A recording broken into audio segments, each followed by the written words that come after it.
Welcome to lecture 20. In this lecture, we will discuss about operation of a synchronous generator at constant load and variable excitation. For explaining this, we will require phasor diagram, and that's why for last few classes we have extensively discussed about the phasor diagram of synchronous motors and generator. Now, let's first try to understand what does this statement means. First of all, we will discuss about synchronous generator. Next, the load on the synchronous generator is constant. That is, the active power that the machine is supplying is constant. And the excitation is varied. Now, here it is not mentioned, but we will understand that the generator is connected to an infinite bus where the voltage and frequency are constant. Now, before going into this, let's quickly understand what is an infinite bus. What happens in a generating station, we have a synchronous generator, and this generator through some transformers and other arrangement is connected to the grid. Is nothing but collection of many generators in parallel. So the grid is characterized by two things. One is that voltage is constant, another the frequency is constant. So what we can think about a grid is a ideal voltage source. What I mean when I say ideal voltage source, that the voltage and frequency of this voltage source will not change even if you take infinite amount of power out of it. This is possible only if the impedance of the generator or the source is zero. So this requires that the impedance X is equal to 0. So let's not go more into a grid. We will take grid as a constant voltage and constant frequency source. So when we connect a synchronous generator, this synchronous generator has a reactance. So when we connect a synchronous generator to a grid, the voltage here, that is the terminal voltage, equal to constant.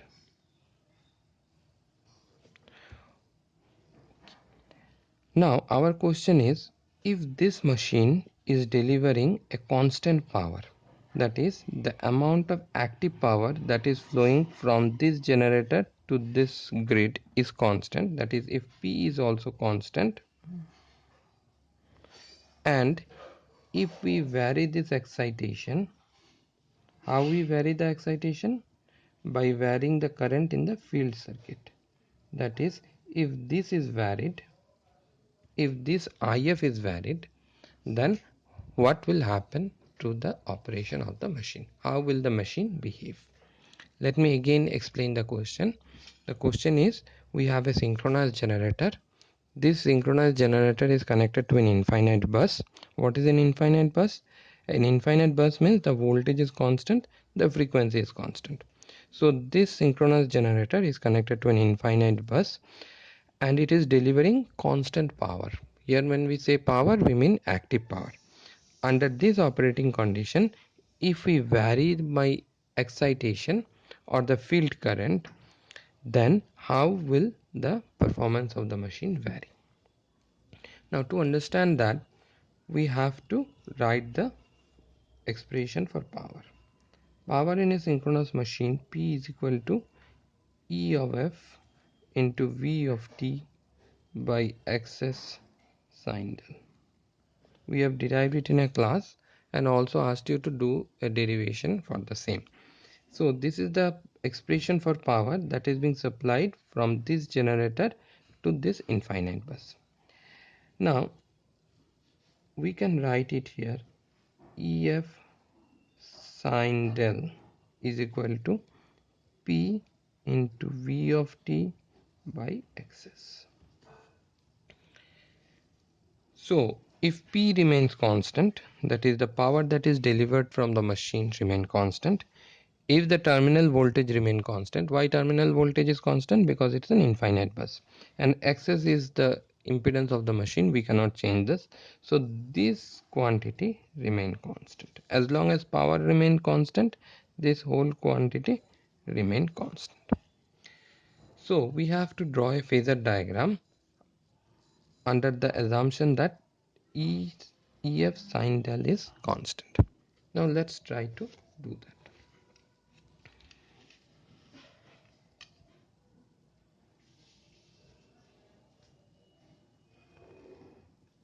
Say this is my terminal voltage V. This will remain constant. Now let's say that my EF sin delta is constant. So what is EF sin delta? Now since it's a generator, E will be somewhere here. It will have some magnitude and some angle. So if this is my EF sin delta will be this component, that is this component will be EF sin delta.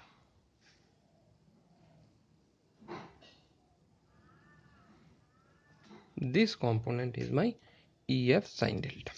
So from this line we understand that EF sin delta should be constant. So how we can draw it here? If we draw a line here, along this line EF sin delta is constant. Now when you vary excitation, what do you mean by vary the excitation? We mean that the current in the field circuit is changed, either increased or decreased. So when the current in this field circuit will change, the flux in the machine will change. When the flux in the machine will change, the induced EMF will change. So what will happen? As you change this IF, EF will also change. Let's say that at some particular instant, this is my EF. So this is the magnitude of EF. Now since we have kept EF sin delta constant, the tip of this EF will be on this line. Now you can see that this is EF sin delta and this is my EF. Under this condition, for a generator, the equation that we write is EF is equal to V of t plus IA excess. So this EF is equal to V of t plus IA excess. So from this equation we can write that this line is my IA axis. Okay, now if this line is my IA axis, what will be my direction of IA? Perpendicular to this will be my direction of IA. So my IA will be somewhere here. This will be my IA. If this is IA, what is my power factor? This angle is my power factor.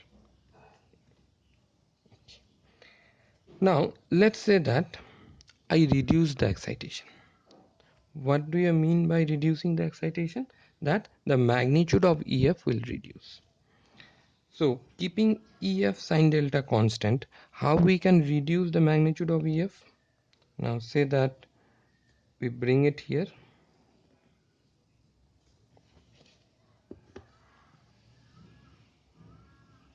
You can see that, say this is EF1, this is EF2.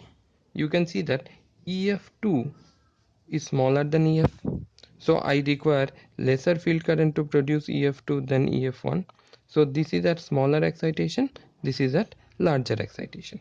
But this equation will always hold good. So what is my IA axis now? This is my IA axis. This is my IA axis. So if this is IA axis, what will be my direction of current? My direction of current will be perpendicular to this. So this will be my IA.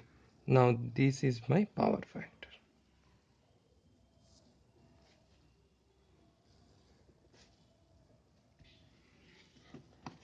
So what happened? Let me explain it once again. This was my terminal voltage and I am giving some current in the machine for which I have a excitation EF1. With this EF1, if we write this equation V plus IA axis equal to EF1, then this length from here to here will be IA axis. This will be IA1 axis. Now if this is my IA axis, perpendicular to this will be IA. So from here we can see that if the excitation is this much and terminal voltage is this much, then my current in the circuit will have this power factor. Now say that we reduce the excitation. When we reduce the excitation, we can see that the EF has reduced in size. Since EF is reduced in size, we can see that this IA axis now will be in this direction. So this is my IA2 axis. This length is my IA2 axis. So perpendicular to IA2 axis will be my IA. So this is my IA2. Now we can understand from this discussion that if we change the excitation in the machine, the power factor of the machine changes. That is, we can control the power factor of the machine by controlling the excitation. Now here again, if you look in our last class, we said that this was for a motor, this was for a generator. You see that we say that overexcited. When it is overexcited, it is drawing lagging current. When it is underexcited, it is drawing leading current. So what does overexcitation means?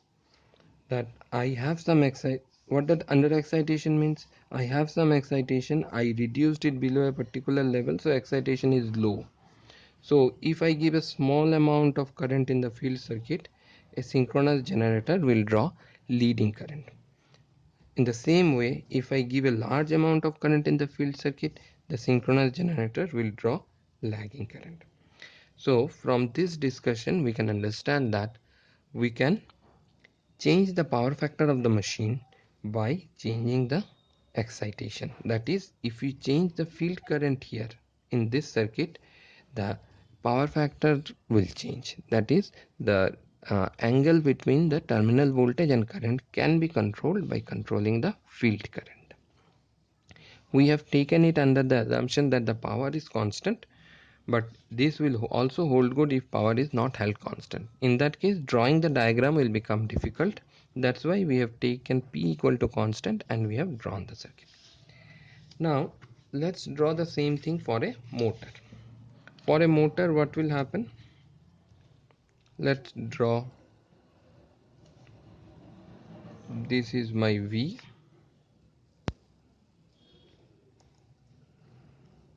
sorry, this is V of t.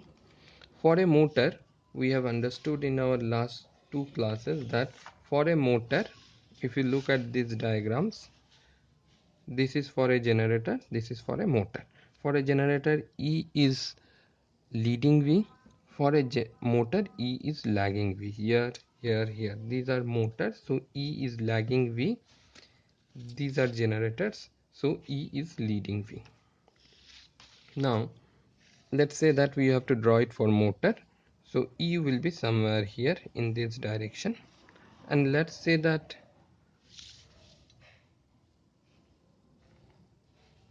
this is my EF sindel. This length is EF, this is EF sindel. Now if this is EF sindel, so what does it mean? It means that the power that the machine is drawing from the supply is constant. So why I am saying that it is drawing from the supply? Because it's a motor. Since it's a motor, we are saying that it is drawing some power. If it is generator, we will say that it is delivering some power. Let's say that this length is my EF. Now what is the equation for a motor? For a motor, we will write V is equal to E plus IA axis. So this is my E of F. Now since this has to be a triangle, this length is IA axis. So this length is IA axis. Perpendicular to this will be my current. So what will be my direction of current? This is my IA axis perpendicular to this. How it can be? It is becoming wrong. E plus IA axis. E plus IA axis is equal to V. So IA, sorry, I was confused regarding this. Sorry for that. Perpendicular to this will be my IA. So IA will be, how it can be? Just a minute.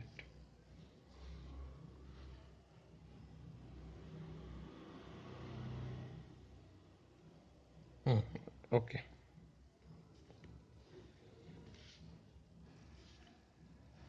IA will be in this direction, that is perpendicular to this line.